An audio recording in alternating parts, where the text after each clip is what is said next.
आज मी गेले इंदापुरातल्या स्मशानभूमीत. नमस्कार मंडळी. सकाळी उठून काकीची कामं चालू होती. गावात शाळा चालू झाल्याने सगळी मुलं रेडी होऊन शाळेत निघाले. मी हे फणसाचे बी सुकवले, चमच्याभर तूप खाल्लं. पिया रेडी होऊन तिच्या क्लाससाठी गेले. माझं काय, मी घरी बसून प्रॅक्टिस करणार होती. पिया 3 वाजता क्लासवरून माघारी आले, कारण आम्हाला 5:30 वाजता डबल इंदापूरला जायचं होतं. इंदापूरला पोहोचले, एका नर्सरीमधून एक रोपटं विकत घेतलं आणि सरळ स्मशानाकडे निघाले. इथं येण्याचं कारण सांगते. 2021 मध्ये माझी मम्मी कोरोनाने वारली. बॉडीमध्ये ऑक्सिजन लेवल कमी झाला आणि ऑक्सिजन सिलेंडर काय अवेलेबल नव्हता आणि याच कारणानं मला माझ्या मम्मीला डोळ्यासमोर मरताना बघावं लागलं.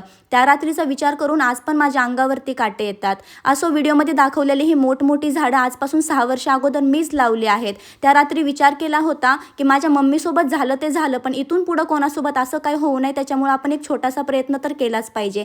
हेच ते ठिकाण आहे जिथं तिच्या अंतिम क्रिया झाल्या आणि हाच तो कट्टा जिथं बसून मी ढसाढसा रडत होते. असो, स्मशानामध्ये एक भैया आहेत जे मला खूप छान ओळखतात. मी गेले की प्रत्येक वेळेस झाड लावायला मदत करतात. Thanks for watching.